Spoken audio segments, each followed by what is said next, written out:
Itu kan kontekstualisasi Injil di Jerman. Setiap negara itu punya konteks, ruang, waktu, budaya yang berbeda. Disitulah Injil dikontekstualisasikan. Sunan Kalijogo itu kontekstualisasi.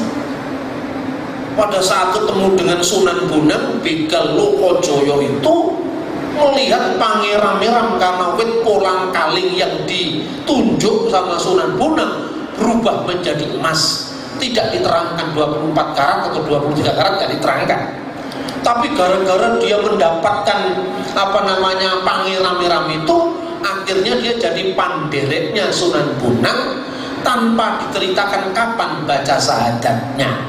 Ya, dia menjadi Islam karena Sunan Kalijogo itu nunggu kali 40 tahun lawasi, 40 tahun sampai umutan. Tidak pernah diceritakan baca syahadatnya kapan. Jadi belum syar'i kira-kira, karena belum baca syahadat. Iman itu kan al-ikrar bilisan, kapan mengikrarkannya? Karena babat tanah Jawa, serat Syekh Malaya, suluk Sunan Kalijogo, itu buku-buku kejawen itu tidak menceritakan dan tidak mementingkan itu. Yang dipentingkan itu laku. Agomo itu yang penting laku, ora perlu teori gitu. Urip iku pucung itu. Kelakone kanthi laku. Lekase lawan kas, tegese kas nyantosane. Jadi hidup itu yang penting laku. Ini kontekstualisasi Islam di konteks kejawen. Kemudian ketika Sunan Kalijogo mau naik haji ke Mekah, ketemu sama Maulana Maghribi, tidak tahu alamatnya di pulau mana, itu dicegah. Kisana mau kemana? Mau naik haji. Lalu diberikan petuah. Nah, petuahnya itu disebut dalam serat babat tanah Jawa. Saya bacakan ya. Ini bukti bahwa Islam itu mengenal pohon juga. Wit gelinggang aning wono. Ini Islam di Jawa ini. Kalau Islam di Maroko tidak kenal ini. Ya toh? Ini bukti tentang kontekstualisasi. Suluk teks suluk Syekh Maloyo. Nah, lamun siro arso munggah kaji, jika kamu mau naik haji ke Mekah, marang Mekah yo nopo. Di Mekah itu ada apa? Ing Mekah pansung bae Nabi Ibrahim rumuhun kang ayoso kang punang masjid miwatila sing Ka'bah kang karipan watu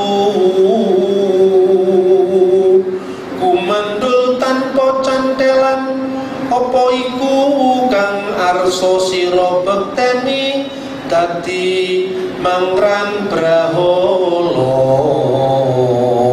Jadi kalau kamu naik haji ke Mekah tidak ngerti apa tujuannya, kamu sama dengan menyembah berhala. Loh, ini yang nulis ini suluk Syekh Maloyo, ini dihormati sekali. Nah kemudian Sunan Kalijogo itu digambarkan dalam serat babat. Jelek tekonen Mekah lamun sak kedeping netro, hanya mengedipkan matanya itu langsung sampai di Mekah. Tapi kalau kamu mau tidak kehilangan jati dirimu sebagai orang Indonesia, orang Jawa waktu itu ya, kembalilah nak, katanya kembalilah. Kira-kira kalau Sunan Kalijogo masih muda itu kembalilah. Sumindeo ning wit gelinggang aning wono. Kamu bersandarlah pada wit gelinggang yang di hutan. Semakin dia suminde di pohon itu ngerembuyung, itu apa? Mekar menaungi sang Sunan. Jadi apabila kamu ingin diterima oleh penduduk setempat di mana kamu mengabarkan syiar Islam, hormatilah budayanya. Inti pesannya itu seperti itu.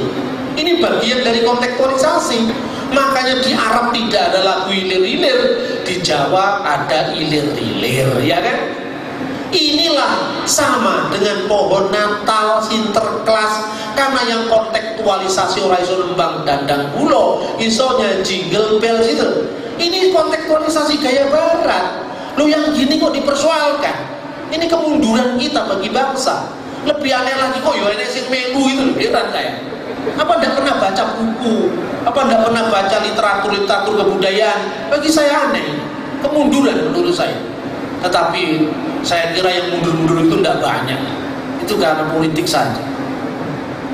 Pet gelinggangan yang wono itu kalau orang Jawa ngerti artinya. Go linggo, ya, galinggang. Go itu sopurto, itu artinya yang maha tunggal. Realitas alam yang satu. Realitas alam yang satu itu mirip-mirip ajaran panteismonisme itu. Rasane urip iku krana momor pamoring sawujud, wujud Allah sumrambah alam sakalir, lir manis kelawan madu, endi rasane ing kono. Gambarannya mirip-mirip seperti itu.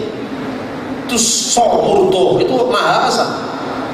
Ang galinggang, ang linggo itu linggayoni, yin yang, lanang wadon awan bengi olo becik.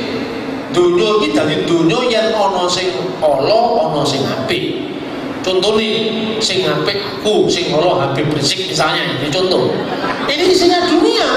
Nggak bisa kita harus paksakan, nggak bisa. Sing apik Gus Dur misalnya, sing ala Gus sing liya-liya, ini bisa toh? Itu artinya pola alam yang serba dua tapi satu. Loro murni ngatunggal. Ini kearifan lokal yang luar biasa. Kemudian ang itu adalah pujatri sandia. Jadi wong Jawa itu memang pintar untuk membuat apa ya, kreasi budaya. Nah itu dikalahne karo sing brak-brek itu ya Anda kehilangan jati diri Anda sebagai bangsa. Ini nggak usah ngomong Kristen kalau seperti ini. Nggak usah ngomong Kristen aja, sebetulnya nilai-nilai agung kebudayaan kita. Terus kita hormati. Kalau kita nggak menghormati itu kita kehilangan identitas kita. Baru yang terakhir 5 menit saya gunakan saja, itu adalah soal teologis. Kenapa saya hanya kasih waktu 5 menit? Karena saya sudah bosan ngomong ini. Berkali-kali saya ngomong begini. Kalau Anda tidak mendengarkan, salah ya karena tidak mendengarkan. Saya sudah ngomong begini sejak tahun 2001. Kemarin makalah ini saya serahkan ke Polri untuk dijadikan masukan. Apakah istilah anak Allah itu maknanya itu? Saya memang sengaja memberikan itu sebagai bahan rujukan dari sudut pandang Kristen, bukan dari sudut pandang luar. Saya mau gini loh, Kristen itu begini. Kira-kira seperti ini. Sejak awal perjumpaan Kristen Islam, soal anak Allah itu menjadi salah satu tema dialog teologis yang tidak ada habis-habisnya. Tetapi kalau Anda membaca buku itu, bacalah misalnya bukunya Mustafa Mahmud Ayub, itu seorang Muslim, tetapi dia seorang ahli perbandingan agama dari Temple University. Anda membaca buku itu, The Christ in the Muslim Image, di karangan siapa itu? Orang Barat, menarik bukunya, tidak terjemahkan dalam bahasa Indonesia. Lalu ada buku yang menarik, bukunya Mun'im Siri, itu muridnya Cak Nur yang sekarang di Amerika. Tahun lalu saya ketemu sama beliau, ada seminar di UIN Yogyakarta. Itu buku-buku yang konstruktif, jujur menilai agama lain. Judulnya adalah Polemik Kitab Suci. Ya, buku ini cukup buku saya rekomendasi untuk dibaca. Lebih-lebih kalau Anda mencari rujukan-rujukan di buku itu menarik sekali. Jadi kira-kira seperti ini. Bukan hanya Islam, Kristen pun seperti itu. Ketika tafsir sebuah keagamaan itu muncul dalam situasi konflik, maka tafsirnya cenderung keras. Misalnya tafsir Ibnu Katsir itu kan muncul dalam konteks perang salib. Akan berbeda kalau Anda membaca misalnya tafsir kaum sufi, rata-rata ramah terhadap kekristenan. Karena nggak pernah, orang sufi itu kan sudah mungkur dari kadunya, sudah tidak punya keinginan apa. Rasa memiliki itu saja tidak ada, apalagi ingin memiliki. Saya punya apa kalau saya orang sudah menyempuh salik jalannya para salik ini wis PPN kan, PNKP. Lah ini miliknya, ya milik saya. Lalu saya rasa memiliki itu sudah tidak ada. Itu miliknya siapa lah, siapa yang mau pakai. Orang kayak gini tidak punya agenda politik. Jadi jujur, cenderung menilai orang lain. Banyak tafsir-tafsir itu mengembangkan teks lebih tajam dari teksnya sendiri. Satu contoh ya, misalnya surat Al-Ikhlas, kalau Anda membaca dalam asbabun nuzulnya, itu ada dua. Pertama, sebagai reaksi terhadap keyakinan orang-orang pra-Islam yang percaya Allata, Uzza, dan Manat sebagai putri-putri dari Allah. Makanya kemudian muncul surat Al-Ikhlas itu, Qul huwallahu ahad, katakanlah dia Allah yang Maha Esa.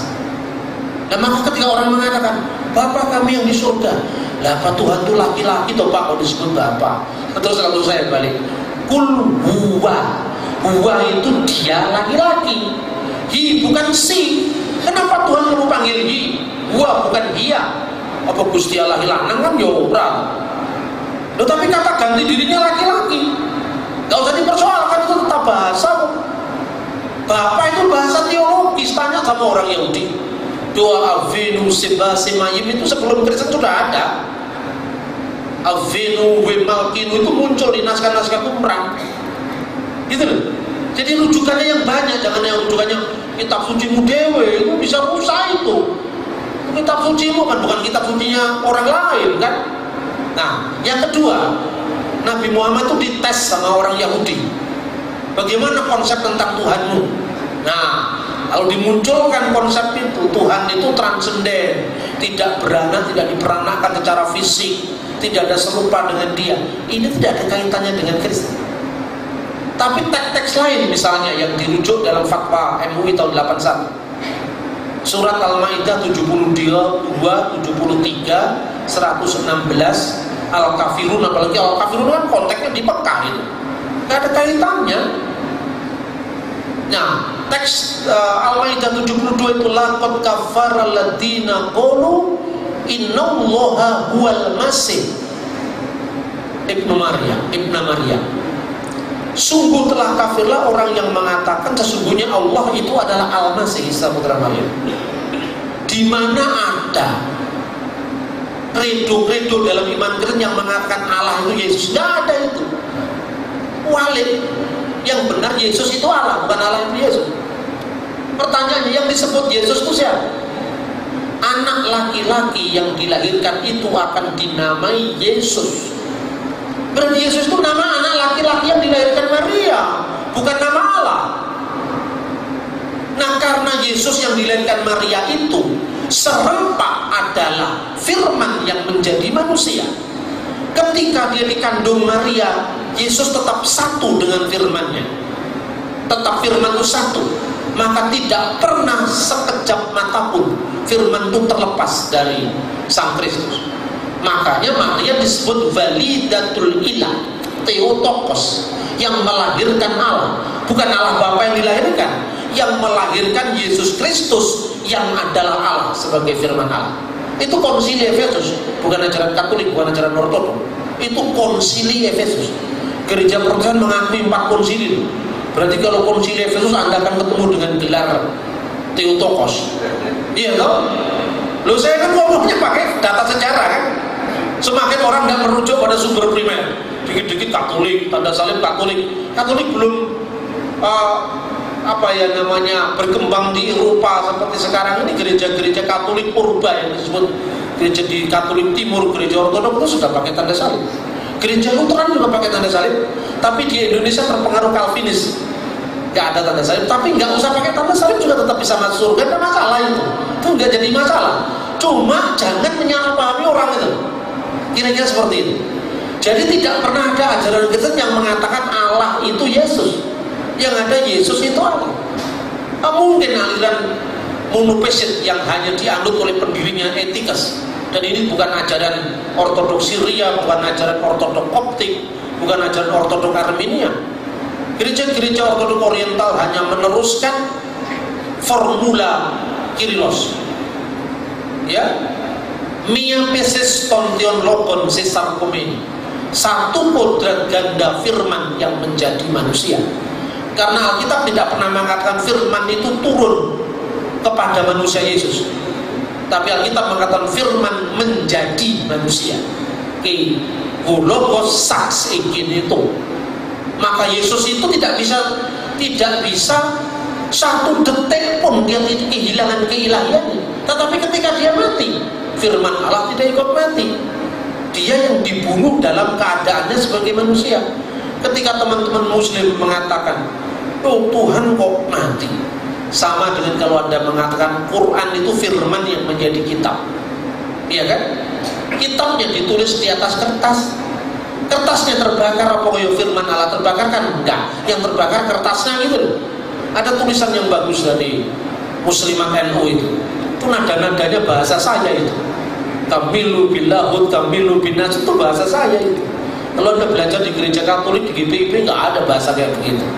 Itu yang tulisan saya tahun-tahun 98, 97.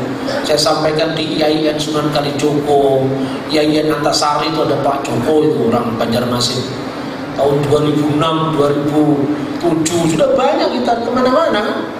Nah, itulah bukti bahwa dahsyatnya gerakan pemikiran. Gerakan pemikiran itu seperti bola salju yang tidak bisa kita cegah. Pak Bambang boleh sudah mulai tua, matanya mulai tidak kelihatan, tapi mata hati saya semakin jelas, mata hati saya semakin tajam, meskipun mata fisik saya semakin rabun. Iya kan? Itulah buah dari pemikiran, buah dari dahsyatnya gerakan pemikiran. Sekalipun waktu itu juga orang-orang Kristen nggak terlalu menghiraukan saya, apa ini nggak terlalu dihiraukan. Sekarang mulai menghiraukan karena kepepet, ya tapi tidak apa-apa lah. Memang kepepetnya baru sekarang. Saya doa sejak dulu, Tuhan berikan orang Kristen kepepet supaya begitu saya nggak kepepet. Kepepetnya kira-kira 15 tahun, 20 tahun ya sudahlah diterima. Sudah mulai kepepet, cari referensi, mata saya mulai kabur. Salahmu sendiri. Kalau itu 10 tahun yang lalu semalam jadi makalahnya. Sekarang seminggu belum jadi, tiba-tiba mata saya rabun, gitu. Sudah, artinya apa? Jangan makan nasi terlalu banyak, kan itu kan. Makanya 2 hari ini saya tidak makan nasi. Ayat yang kedua, laqad kafara alladziina qalu innallaha salisu salasa. Sungguh telah kafir orang yang mengatakan Allah itu ketiga yang tiga. Ini juga bukan Tritunggal. Iya toh? Banyak orang mengatakan salisu salasa itu artinya bahwa orang-orang Nasrani itu menyembah Isa, Allah dan ibunya Maryam. Tafsir jalan lain. Ada yang seperti tafsir Ibnu Katsir. Tetapi kalau Anda membaca tafsir Ar-Razi, itu sedikit jujur, bahkan saya katakan itu jujur. Dia mengatakan bahwa orang-orang Kristen itu percaya bahwa Allah itu esa, tetapi memiliki lahu kalimah wal hayah. Dia memiliki firman dan kehidupan yang berada fidatillah dalam zat Allah itu. Masing-masing yang disebut Allah itu adalah al-wujud, kalimah itu adalah al-ibn, anak, dan Rohul Kudus itu adalah hayatullah yang berada dalam wujud Allah yang satu. Apabila kalimah dan roh itu tidak berwujud sendiri di luar Allah, maka ini adalah mengesahkan Allah. Itu ditulis dalam tafsir Ar-Razi. Sedang saya tulis. Saya kalau tuliskan tidak bisa sembarangan itu. Saya tunjukkan sumber primernya supaya sekali keluar itu langsung meledak, tidak macet. Jadi menjadi gerakan yang terus menerus, tidak berhenti sesaat. Itu ayat kedua. Ini nggak cocok juga ayat yang kedua ini. Terus kemudian yang disebut kelahiran itu, orang mengatakan orang Kristen mengikuti agama-agama sebelumnya, yaitu agama kaum pagan yang percaya tentang dewa-dewa yang beranak. Itu sering diucapkan oleh pengkhotbah-pengkhotbah populer di televisi, di di masjid-masjid, ya sering kan. Ini biasanya orang kan hanya diem saja kan. Memang orang itu pemaaf, ya biar saja lah, diem saja. Padahal diemnya itu ngenes, tiba-tiba mati dia. Karena dia tidak mau bertindak, diemnya itu ngenes, saya tahu. Karena dia diem nggak berani itu sebetulnya. Mestinya, kalau saya itu diminta, ya, saya dihubungi teman PM Green. Pak, mau jadi saksi ahli di persidangan Mr. R. Ya maulah saya. Kalau hukum gitu nggak bisa disebut secara langsung, itu nggak bisa. Mr. R, ya, boleh. Harapan saya hanya berbicara bahwa iman Kristen itu tidak serendah apa yang kamu pikir itu. Saya sudah bercita-cita tidak akan ngomong hukum saya. Sebab semakin saya ngomong hukum, nanti resonansinya kemana-mana. Saya tidak mau. Saya hanya ngomong iman saya tidak seperti itu. Soal bagaimana hukum itu terserah, banyak ahli hukum yang ada. Iman saya tidak serendah yang dipikirkan oleh. Pengakuan iman kita mengatakan lahir dan kita percaya pada Yesus Kristus anak Allah yang tunggal yang lahir dari Bapa sebelum segala abad. Saya tanya, mana ada orang lahir dari Bapa? Sayyidina Yesus Al-Masih lahu wiladain, dua kelahiran.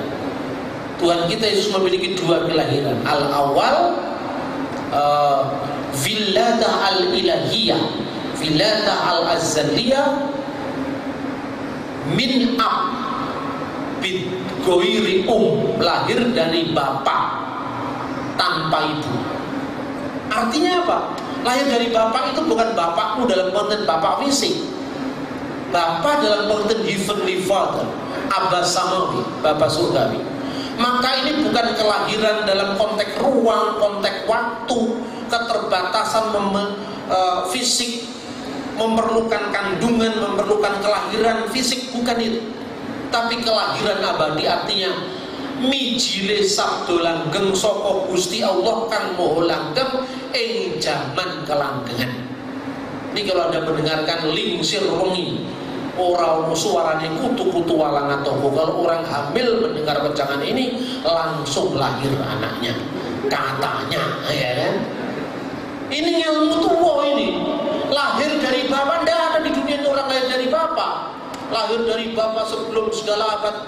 Semua lahir dari Mama. Berarti ini bukan kelahiran fisik. Artinya Allah itu tidak beranak dan tidak diperanakkan.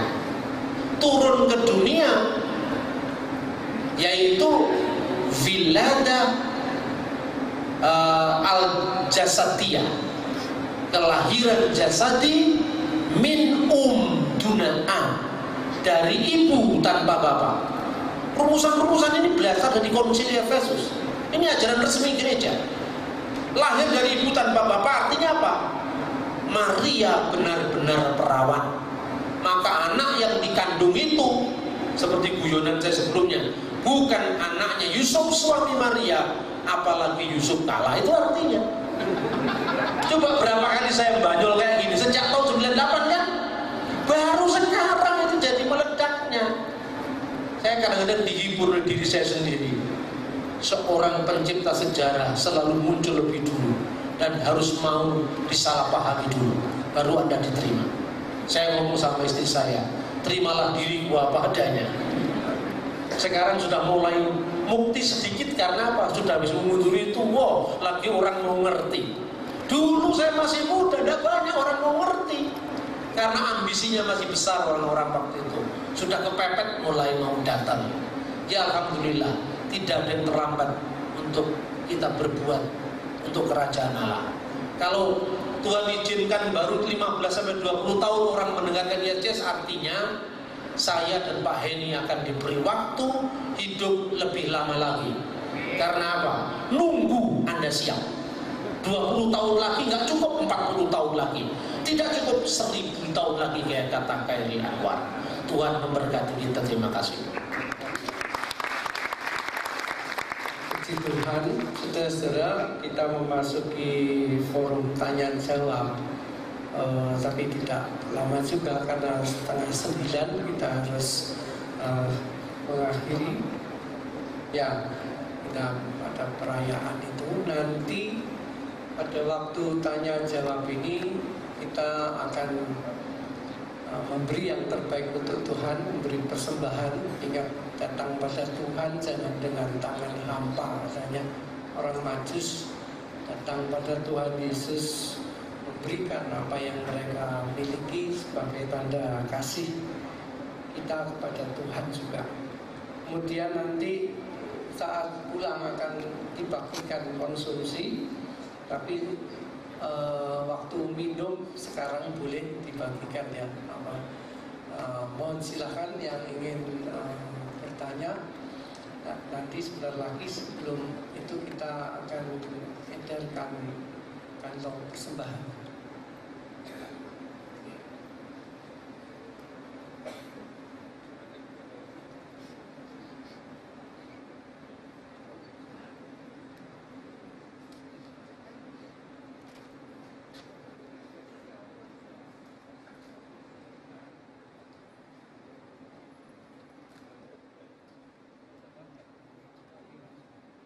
Pak Bambang dan Pak. Nama saya Didi dari Jepara, Pak. Saya ingin menyampaikan pertanyaan terkait dengan makna teologis penjelmaan firman menjelma menjadi manusia, firman menjadi manusia. Dan juga kaitannya dengan ayat kitab suci yang lain bahwa Allah itu roh. Kemudian juga dikaitkan dengan Matius 1 ayat 20 bahwa proses ini kelahiran Yesus itu ada peran Roh Kudus, dari Roh Kudus. Yang ingin saya tanyakan, karena ini juga menjadi polemik di antara teman-teman Kristen sendiri, apakah Roh Yesus itu adalah Roh Kudus?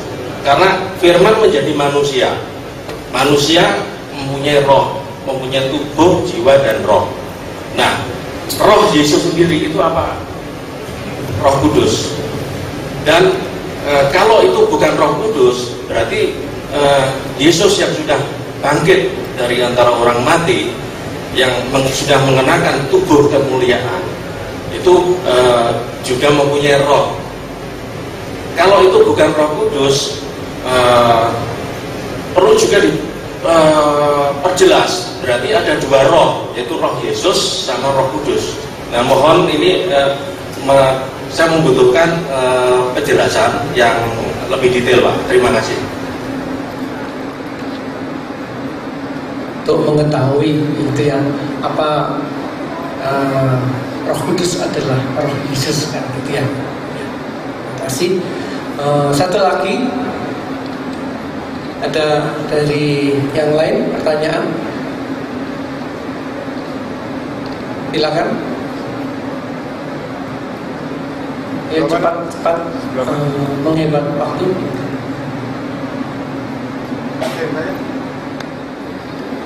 Ya, terima kasih. Sebetulnya kata menjelma itu sendiri kan bahasa Indonesia.